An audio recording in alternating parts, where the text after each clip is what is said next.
મને હંમેશા લોકો બહુ સહેજ અંગત થયા ચકોડા થાય ને કે બેન માથે ઓઢો છે. પહેલાં તો હું બહુ જ ખુલીને જવાબ આપતી, પણ હવે હું એવા થોડાક એવા દેવા નથી સારી લાગતી. એ પછી એવું તો તમે કહી ન હોવો કોઈને મોઢે ના નથી સારા લાગતા. તેમ છતાં સવાલો હોય તોય હું એમને એમ કહું કે બેન ન મજા આવતી હોય તો ન જોઉં. હમણાં એક કાર્યક્રમમાંથી હું પાછી આવતી હતી, એક 9-10 વર્ષની દીકરીને આવો પ્રશ્ન એની માએ પૂછવા અંકિતાબેન મોકલ્યો. સેજોલાબેનને પૂછી આવતો કે કેમ માથે ઓઢે છે. હું સમજી જ ગઈ કે આ દીકરીનો પ્રશ્ન નથી, એની મમ્મીનો પ્રશ્ન છે. એટલે મેં દીકરીને સરસ માથે વાત પડીને કે બેટા મને બહુ ગમે છે ને એટલા માટે. પછી દીકરીને રવાના કરીને બેટા મમ્મી ક્યાં છે? એટલે મમ્મીને ગઈ. મેં કીધું બેન તમારી દીકરીને એવા પ્રશ્ન પૂછતા શીખવાડ્યો કે મેમ મારે તમારે જેવું બોલતા શીખવું હોય તો મારે શું વાંચવું જોઈએ? આટલા હજારોની વચ્ચે સ્થિરતાથી ઊભા રહેવા માટે મેમ એવું શું કરાય? જ્યાં સુધી તમે એવું માનશો ને કે તમારા શરીરના આધારે તમારી ઓળખ થતી હશે ત્યાં સુધી તમે આ ડખાના ધંધામાં છો. સુંદર દેખાવું એ તમે હો મજાથી કરો બહુ જ સારી વાત છે, કોઈ જ વાંધો નથી. પણ માત્ર સુંદર હોવું એના આધારે જો તમને એમ લાગતું હોય કે તમે જગત જીતી શકશો તો તમે ભૂલમાં છો. અહીંયા જ્યારે જ્યારે હોર્ડિંગ્સ લગાડશે અથવા વાત થશે તો તમે કોઈ પણ કોલેજમાં જશો, કોઈ પણ જશો તો તમને મધર ટેરેસા, ઇન્દિરા ગાંધી, સુષ્મા સ્વરાજ એવી બધી સ્ત્રીઓના નામો મળશે, રાણી લક્ષ્મીબાઈ, એ બધાના ચહેરા જોવા મળે. એ દેખાવડા હતા એટલે ત્યાં ચહેરાઓ નથી, એના કામ એવા હતા કે ત્યાં એક વસ્તુ યાદ રાખજો, મિસ યુનિવર્સ, મિસ વર્લ્ડ દર વર્ષે બદલાય, આવે ને જાય. લાલ જાજમ એમની માટે એક જ વાર હોય, પછી એ ઐશ્વર્યા થોડીક જાડી થાય ને તો આપણે બધા વિચારી જોતો. તમારી દીકરીઓને સમજાવો અથવા ખુદ પોતે સમજી જાઓ. આજ તો બધાને આજે આ 3 કલાક છે ને તમારી માટેના જ, કોઈને સમજાવતા નહીં. તમે તમને સમજાવવાનું શરૂ કરી દો. તમારી કોમળતા, તમારું હિંમતવાન, તમારું પ્રેમાળપણું, તમારું કરુણાવાળું, તમારી આવડત, તમારી ઓળખ, તમારી સમજ, તમારી સ્કિલ, આ બધાના હિસાબે તમે ઓળખાવા જોઈએ. કેતકી જાની કરીને એક સરસ મજાની છોકરી છે, ક્યારેક પૂછી નથી શકતા એ આંખથી સવાલો પૂછી લે. અને ખબર નહીં જગતને, સ્ત્રીને આંખથી સવાલ પૂછવામાં શું મજા આવે છે. શબ્દોના તીર, આના તીર, અથવા આપણે જાણે અજાણે કોઈ વ્યક્તિને પૂછી નથી શકતા તો 3 જણા ગૂંટલું વાળીને સહેજ એકબીજાને તો કઈ જ દઈશ, કેવી લાગીશ કા? પછી કેતકીને એના દીકરાએ સમજાવ્યું કે મમ્મી શું વાંધો છે? તો કે મને બધા આવું કે છે, હું દેખાવડી નથી લાગતી, ના નથી લાગતી. એ કે તને કોઈ દિવસ પપ્પાએ ફરિયાદ કરી આ બાબતની? એ કે ના. એ કે વાળ કઢાવી નાખ. એ સ્ત્રીએ સંપૂર્ણ વાળ કઢાવી નાખ્યા. અને પછી ખબર નહીં દીકરાના ઓલામાં શું એવી કન્સર્ન હતી અથવા શું એવું નિસ્બત હતી, એ છોકરી સરસ મજાની આખું વાળ કઢાવી નાખે ને આખા વાળ માથા ઉપર ટેટો કરાવી નાખ્યો. અને જે પૂછે ને કે કેમ આવું કરાયું, તો બધાને કીધું ન ગમતો જ ન જોતા, ન ગમે જ નહીં જોવાનું. જ્યાં સુધી તમે સામેવાળાને જોવા માટેની વાત કરો છો ને ત્યાં સુધી તમે સામેવાળાને કહો છો કે હું વસ્તુ છું, વ્યક્તિ નહીં. વસ્તુને જોવાની હોય ને વ્યક્તિને મળવાનું હોય. ન મજા આવે કાંઈ વાંધો નહીં. તમારા જાડા હોવા સાથે, તમારા દુબળા હોવા સાથે, તમારા કાળા હોવા સાથે, તમારા લાંબા વાળ સાથે, ટૂંકા વાળ સાથે આ જગતની એક પણ વ્યક્તિને કન્સર્ન ન હોવી જોઈએ. એ અધિકાર સામેવાળાને આપો જ નહીં કે તમારા આટલા પ્રાઇવેટ ઝોનમાં આવીને તમને પૂછવા માંડે. સુંદરતાના વખાણ કરો, ચોક્કસ કોઈક સરસ લાગતો હોય તો સરસ, કોઈક સરસ લાગો છો બેન, સુંદર છો, પણ એથી તમે મહાન કે મોટા નથી થઈ જતા. તમારો દેખાવે ઉપરવાળાની કરુણા છે, તમારી કોઈ આવડત નથી. આવડત નથી. અને જો સુંદરતાના આધારે જગત ટકી જતું હોય તો દીપિકાને ડિપ્રેશન આવે હે નો? 3 વ્યક્તિ મૂકીને જાય હે ને ભાઈ, હે ને? ન ટકી જાય, સાચું કે નહીં? એનો અર્થ એ છે કે સુંદરતાના આધારે તો નહીં જ ટકે. ડીલ જ ખોટી ભાષામાં કરો છો. આપણને લોકોને જેટલા આપણી ગુણોની ખબર છે ને એના કરતાં વધુ આપણા અવગુણની આપણને ખબર હોવી જોઈએ. આમાંના હુંથી લઈ તમે બધા આપણને કોઈ પૂછવામાં આવે કે તમારામાં શું ગુણો છે, તો આપણે 10 15 ધડ ધડ ધડ બોલી દઈએ. અને પછી એમ કે ઓકે -પોઈન્ટ કયો, તો આપણે બધા આમ ડિપ્લોમેટિક. હું આવી જાઉં કે હું છે ને બહુ ઇમોશનલ છું, મને છેતરી બહુ શકાય. આનાથી વધુ આપણને કોઈ -પોઈન્ટ આપણે ન કહીએ. પણ સાચું કહું, આ દિવસોની અંદર તમારી જાતને પૂછો કે એવી કઈ વસ્તુ છે, એવો કયો બ્લોક છે કે જેના આધારે હું આગળ નથી આવી શકતી. અને આગળ આવવું એટલે હું હજી કહું છું કે મારા મતે જરાય એવું નથી કે તમે ક્યાંક પહોંચી જાઓ ને તમે સફળ થઈ જાઓ ને તમે સત્તામાં. આ બધા આવા દિવસો આવે ને એટલે જાણે અજાણે આપણે આજુબાજુની એક સ્ત્રીના મગજમાં એક પીડા મૂકી દઈએ, તે કાંઈ ન કર્યું.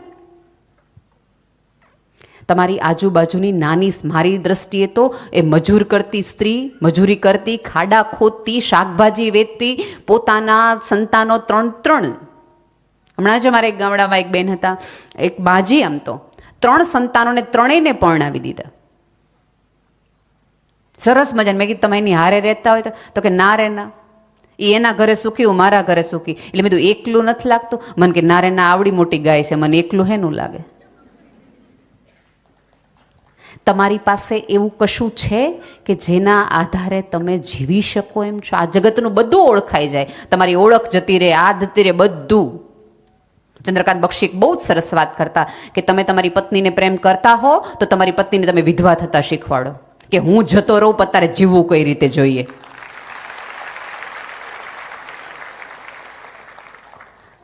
જસ્ટ ઇમેજિન કે તમને આજે એમ કહેવામાં આવે કે તમારે એકલા મુંબઈ જવાનું છે ફરવા માટે. તો આપણે ફરવા નહીં, તમે કહેતા હોય તો ચાંદલો કરી આવીએ, કોઈકના લગ્નમાં જઈ આવીએ, કોઈકને ખબર કાઢી આવીએ, આ કરી આ માટે. અહીંયા બેઠીને કોઈ પણ સ્ત્રીને ખાલી 3 સવાલમાં એક પૂછે કે તમને શોખ શેનો? શોખ, હોબી. તો રસોઈ બનાવી ગમે, મને ડેકોરેશનનો બહુ શોખ, મને રંગોળીનો બહુ શોખ. એટલે પછી આપણે પૂછ્યું કે તમે 16 વર્ષે તમને આ જ શોખ હતો? ના ના, ત્યારે તો મને ઓલો હતો. એટલા બધા રચ્યા પચાય કોઈક જગતમાં ન થઈ જાઓ કે તમે જ્યારે તમને અરીસામાં જુઓ ને ત્યારે બીજા બધાના વિશેષણો દેખાય કે આ ફલાણા ભાઈના પત્ની, આ ફલાણા ભાઈના દીકરી, આ ફલાણા ભાઈના મમ્મી, ફલાણા ભાઈનું આ. તમે તમને દેખાવ જ નહીં એટલા બધા જગતમાં ન ખોવાઈ જાઓ. મેં અનેકોને એક વાર કીધું છે કે આપણે ત્યાં છે ને દર વર્ષે માળિયામાંથી જૂની ટંક, માળિયા સાફ કરવાની ઉપરવાળાએ સરસ આપણી સામાજિક વ્યવસ્થા ઉપર તો મને ભારોભાર માન છે. ખરેખર માળિયા દર વર્ષે સાફ એટલા માટે જ કરવાના, ત્યાં ધૂળ લાગી છે એવું નહીં. તમે તમારા કેટલાય સ્વપ્નાઓને માળીએ ચડાવી દીધા છે ને, એકવાર વરોમાંથી તો ધૂળ કાઢો, જેથી કરીને જોઈ શકો કે 16મા વર્ષે, 25મા વર્ષે, 30મા વર્ષે તમને તમારી જાત પાસેથી શું જોતું હતું. એ છોકરીને બહાર કાઢો, ઉતારો માળીએથી, પૂછો એને. અને અત્યારે તો બેસ્ટ દિવસો છે, તમે માનો કે ન માનો, આ જગતમાં અત્યારે સ્ત્રી જો સરસ રીતે એકચ્યુઅલી એને જીવવું હોય તો બેસ્ટ યુગ છે. દરેક વ્યક્તિ પોતપોતાની રીતે. આપણા મમ્મી પપ્પાઓને આ જસ્ટ આપણે કોલેજ નહોતા કરતા ને ત્યાં સુધી ખાસ ફ્રી નહોતો થઈ શકતી. હવેની મમ્મીઓ 7મા ધોરણ પછી ઘણી બધી ફ્રી થઈ જાય, કારણ કે ટ્યુશનમાં કામ આપણે સોંપી શકાય છે. ખૂબ બધી એવી વસ્તુઓ છે, રસોઈથી લઈ ઘરની વ્યવસ્થાથી લઈ આપણને આપણા સબ કોર્ડિનેટ મળી રહ્યા છે. તમને રસોઈ નથી કરવી આજે તો ઓપ્શન્સ અવેલેબલ છે. આ તમને કપડાં નથી ધોવા, ઓપ્શન્સ છે. તમારે વટોણા નથી ફોલવા, ઓપ્શન્સ છે. તમને લસણ નથી ફોલવા, ઓપ્શન્સ છે. અથાણા નથી બનાવવા, ઓપ્શન્સ અવેલેબલ છે. સ્ત્રીના ઘણા બધા કામના ઓપ્શન્સ છે. નાનું બાળક તમારે નથી રાખવું, ઓપ્શન્સ છે. મને ભાઈઓના કામના ઓપ્શન બતાવો ને. આજે મારે રસોઈ નથી કરવી એવું હું કહી શકું. કોઈ ભાઈ એમ કહે તો કે આપણે આજે ઓફિસ નથી જાઓ, મારો બદલો ઓલા મોકલ, આપણે મારો ડ્રાઈવર જઈ આવશે ઓફિસ, ચાલશે નહીં. તમને ખબર છે ભાઈઓ આટલા બધા આગળ હોવાનું મોટામાં મોટું રીઝન શું છે ખબર છે? એમની પાસે એમની જાતને લઈને કોઈ ફરિયાદ જ નથી. હું મને નથી ગમતો ને એવું એ કોઈ દી તમે સાંભળ્યું? તું મને નથી ગમતી એવું બધાએ સાંભળ્યું. તમને ને મને હજી ખબર જ નથી કે આપણી અંદર કેટલી બધી સહિષ્ણુતા છે. તમે જુઓ, બધું કુટુંબ ભેગું થાય, ફ્રેન્ડ્સ ભેગા થાય, તો જાહેરમાં કોઈ પતિ પોતાની પત્નીને એમ કે આ બહુ જાડી થઈ ગઈ છે ને એને અંગ્રેજી નથી આવડતું ને આમ નથી કરાવડતું, તો દરેક સ્ત્રીઓ હસી લે અને વધીને એમ કે તોય તમારું ઘર હાંચવીને બેઠી જ ને. બરાબર? આવા દરેક કોમેન્ટ ઉપર જાહેરમાં તમે હસી શકો છો એટલા તમે સહિષ્ણુ છો. તમે કોઈ પુરુષની એવી કલ્પના કરો તો આંજો ને વાળ વયા ગયા કીધું હોય તો નહીં કહી શકાય, કારણ કે આપણને ખબર છે કે આ વસ્તુ કહેવા જેવી નથી. અથવા તો તમને આપણી બેન, આપણી કાકી ભાવે પિયરમાં જઈને કોક કહે ને કે આ વયા ગયા વાળ, તો આપણે એમ કે સ્વભાવ બહુ સારો છે. આપણને પુરુષને રૂડા કરતા ને રૂડું મનાવતા બેય આવડે છે. જો તમે જગતની આટલી બધી વ્યવસ્થાને, આટલી બધી સભ્યતાને રૂડું મનાવી શકતા હોય તો તમે તમારી જાતને કેમ આટલા દબાયેલા આવડાવેલા રાખો છો? દુઃખમાં શું કામ રાખો છો? આમાંની અત્યારે ધારો કે કોઈ વ્યક્તિને સફળ થાય ને આપણે એમ કહીએ કે તમે બહુ સરસ રીતે પહોંચી ગયા, આમ તેમ પહોંચી ગયા, તો દરેક સ્ત્રીને એનો આનંદ નથી લેવો સફળતાનો. એને કહેવું છે કે હું કેટલી દુઃખમાં હતી, તમને શું ખબર હોય મને કેટલી મુશ્કેલી પડી હતી. જ્યારે આટલી બધી વ્યવસ્થા ભેગી થઈને તમને કહેવાયેલી છે કે તમે શક્તિ છો, તમે અંબા છો, આ છો, તે છો, તો તમે શું કામ ત્યારે એમ કહો છો કે ના હું અબળા છું, હું કેટલી દુઃખી છું, બિચારી છું, લાચાર છું? તમે આવતી દરેક સિરિયલની અંદર હિરોઈનની હાલત જો, એમ્પાવર્ડ હિરોઈન આપણને ગમશે જ નહીં, એ સિરિયલ જ નહીં હાલે. ખૂબ સહન કરતી, છેતરાતી, અને તોય દુનિયા મેં હમ આએ હે તો જીના હે પડી ગઈ જ સ્ત્રી આપણને ગમે છે. એનો અર્થ એ કે જગતે સામૂહિક રીતે નક્કી કર્યું કે આ સ્ત્રીના મગજમાં એક વસ્તુ નાખી દો કે જો તું સહન કરતી હશ ને તો જ તું સારી, બાકી નહીં.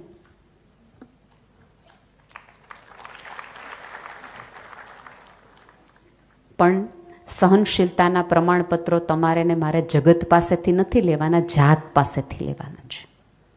સ્ત્રીની સહનશીલતાની હજી ખબર પડે એટલો સક્ષમ હજી સમાજ જ નથી થયો.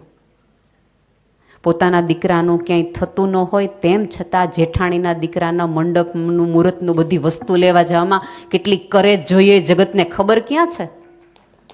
3 મિસકેરેજ થઈ ગયા હોય, બાળક રહેતું ન હોય, સમાજ આખો મૂંઝવણ મારતો હોય, તેમ છતાં કોકની શ્રીમંતમાં જવાનું અને ખૂણામાં રહેવાનું, કારણ કે જગત આવવા ન દે વચ્ચે. પતિ ગુજરી ગયો હોય, દીકરો મોટો થઈ ગયો હોય, આખી દીકરાની વ્યવસ્થા પોતે કરી હોય, મોટો કર્યો હોય, અને એ દીકરો લીલા તોરણે હોય ત્યારે સમાજની 4 બહેનો નક્કી કરે કે તમારે ન કરાય. આવી કરે તમે લાવો ક્યાંથી? તોય હસતા મોઢે સ્ત્રી હલતી આમ આંટા મારતી હોય. આને કહેવાય બિનજરૂરી રીતે સહન કરશો તો તમે એવું માનતા હોય કે તમે આ જગતની કોઈ શક્તિશાળી સ્ત્રીઓ છો, તો ભૂલી જજો. શું સહન કરવું અને શું નહીં એની સમજ શક્તિ તો હવે આ જગતની તમામ સ્ત્રીઓએ કરી લેવાની જરૂર છે. 2 વસ્તુ વગર ચલાવી લેજો, પણ જાહેરમાં અપમાન નહીં સ્વીકારતા. બહુ પ્રેમથી ઘરે આવીને કહી દેવાનું પતિને કે હા મને ખ્યાલ છે કે શરીર થોડુંક વધી ગયું છે, પણ એ આપણા બેની અંગત બાબત છે, તમારા મિત્રો વચ્ચે થતી કોઈ કોમેડી સિરિયલની હું હિરોઈન નથી કે તમારે મને કહેવાનું હું જાડી થઈ ગઈ છું. અને પુરુષ સક્ષમ છે, સમજદાર છે, એકવારમાં એ સમજી જશે કે એનાથી શું ભૂલ થઈ ગઈ છે. પણ જ્યારે આપણે હારોહાર હસી લઈએ છીએ અને ચલાવી લઈએ છીએ ને ત્યારે જગતના પછી દરેક વ્યક્તિને એ પરમિશન આપી દઈએ છીએ કે બોલજો ને તમ તાર મારા શરીર ઉપર. સૌથી વધુ નિરર્થકતાનો જો અર્થ આ જગતમાં કોઈને ખબર હોય તો એ સ્ત્રીને છે. સૌથી વધુ જતું કરવાનું ક્ષમા, દયા, કરુણા, આ બધા શબ્દો છે ને એ સ્ત્રીઓના છે અને એના આધારે જ આ જગત ટક્યું છે. માનો કે ન માનો તમે, જો તમારા આધારે આખી સભ્યતા ટકતી હોય, સ્ત્રી તો છે ને બે સભ્યતાને જોડતી કડી છે, આજ અને આવતીકાલને. આ જગતમાં જ્યારે જ્યારે વિચારોનું પરિવર્તન આવે છે કે સભ્યતાનું પરિવર્તન આવે છે, પહેલાં સ્ત્રી બદલાય છે, કારણ કે સ્ત્રીના ગર્ભમાંથી ભવિષ્ય જન્મે છે. આખી સભ્યતા જો તમારા ઉપરવાળાએ જો તમારા ઉપર આટલો બધો વિશ્વાસ મૂક્યો હોય કે એને ખબર હતી કે આ એક સાથે અનેક કામ કરી શકે એવી ક્ષમતા ધરાવનાર વ્યક્તિ છે. અહીંયા તો બધા ડૉક્ટર્સ છે, બધાને ખબર છે કે મેડિકલી પ્રૂવ ફેક્ટ છે કે બાળકને જન્મ આપવો એ પીડા, પ્રસવની પીડા છે, એ ગોળી વાગે એનાથી પણ વધુ પીડાદાયક છે. અને આમાંની જગતની આ બધી સ્ત્રીઓએ, તમે જો એ પીડામાંથી નીકળી ગયા હોય, જગતના મેણાટોણામાંથી તમે બહાર નીકળી ગયા હોય, તો તમે તમારી જાતને સતત શું કામ મેણાટોણા આટલા બધા માયરા રાખો છો? તમને કોક કેમ કહે કે તું દેખાવડી નહીં એટલે આપણે ઘરે આવીને હુઈ જવાનું એમ? કોક તમને જાડી કે એટલે તમને ડિપ્રેશન આવી જાય, એક ધોળો વાળ આવે એટલે મજા ન આવે, કાળા કુંડાળા આવે તકલીફ થઈ જાય. મને હમણાં હોર્મોનલ ચેન્જીસના હિસાબે બહુ બધા સ્ક્રીનના પ્રોબ્લેમ થઈ જાય છે. મને મેસેન્જરમાં આવી આવીને લખી જાય, બેન આમાં હળદર લગાવો ને તો આ થઈ જાય, મલાઈ લગાવો ને તો થઈ જાય, લીંબુ લગાવો ને તો થઈ જાય. ખરેખર કરાય, ચોક્કસ આવા બધા ઉપાયો કરાય, પણ આનું દુઃખ લઈને 24 કલાક ફરાય નહીં. આપણે શું કરીએ છીએ ખબર છે કે જો મને અહીંયા દાગ થયો ને દાગ વગરની સ્ત્રી જોઈને મન થાય બોલું નહીં પણ મોઢું તો બગાડું છું. કેમ સ્વીકારી નથી શકતા કોઈકની હાજરી? રાધર આપણી સાથેની સ્ત્રી હોય એને હાથ ફેરવીને કહેવાય કે ધ્યાન રાખજે, આ ઉંમરે મને આ તકલીફ થઈ હતી, આ તમે કરો તો વુમન એમ્પાવરમેન્ટ સાચું, આ તમે કરો તો તમે શિક્ષિત સાચા, અને તો તમે મોડર્ન સાચા. દુઃખની પહેલા મજા લેવાનું બંધ કરી દો પ્લીઝ. નહીં, ખરેખર શીખવા જેવું છે આ પ્રજાતિ પાસેથી બહુ જ, કે તમે જુઓ તો આ વસ્તુ થઈ જાય. અને હમણાંથી એક બહુ જ મોટો તમે લોકો પ્લીઝ બેસી જાઓ ને, શું કામ ઊભા છો? અહીંયા બહુ બધી જગ્યા છે, પ્લીઝ કામ, પ્લીઝ કામ, આવી જાઓ પ્લીઝ. વુમન એમ્પાવરમેન્ટ એટલે કે આપણે ઊભા રહેવું એવું કોઈ લખી દીધું નથી. બિનજરૂરી સંધિવાનો થઈને ગોઠણનો ઘસાય એ ધ્યાન રાખવું, અને જરૂર હોય ત્યાં જ ઊભા થાવ, બાકી તમારું સ્થાન ક્યારેય ન છોડું, ક્યારેય ન છોડું. તો હમણાંથી બહુ જ મોટી સમસ્યા મગજમાં લોકોના ઘરમાં એ કરી ગઈ છે કે હું તો કાંઈ કરતી નથી. અને જે અમારા જેવા કરતા હોય એ 4 જણાના મગજમાં એવું નાખી દે તમે કાંઈ નથી કરતા, તમને કેમ ઘરમાં ગમે? એટલે જ્યારે આવો કોઈક પ્રશ્ન તમને પૂછે ને ત્યારે એવી સ્ત્રીઓને કહેવું કે તમને ખબર શું છે કે મજા કેવી છે ઘરમાં રહેવાની? છોકરા સરસ મજાના સાચવવાના, એને પૂછવાનું, પતિને ચિંતા કરવાની, 3 વખત ફોન કરવાનો, જમ્યા કે નહીં, ક્યારે આવો, લક્ઝરી છે આ બધી. હું ફાઇનાન્સર છું, મેનેજમેન્ટ છું, કેરટેકર છું, નર્સ છું, ટીચર છું, બધું જ હું છું. અને તમે એ સ્ત્રીના ગ્રાફની તો વિચાર કરો. સવારે શાકવાળાએ ધડ કરતી હોય, બપોરે કામવાળીએ ધડ કરતી હોય, સાંજે 2 ગોસિપ કરી લે, સિરિયલ જોઈ લે, કપડાં લઈ લે, પોતાના બાળક છે એની મમ્મીને પૂછી લે કે શું ટ્યુશનમાં હતું, સાંજે પતિ બા સાથે સત્સંગમાં જઈ આવે ને પતિ એમ કે આજે આપણે મોડર્ન જોઈએ, ચાલો જીન્સ કાઢીએ.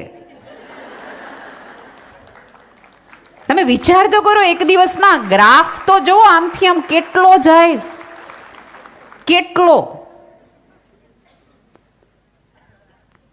જો જગત તમારામાં આટલા બધા કલર્સ જોઈ શકતું હોય તો તમને માત્ર તમારું ખીલ, સફેદ વાળ અને થોડા ઘણા દાગ જ કેમ દેખાય છે?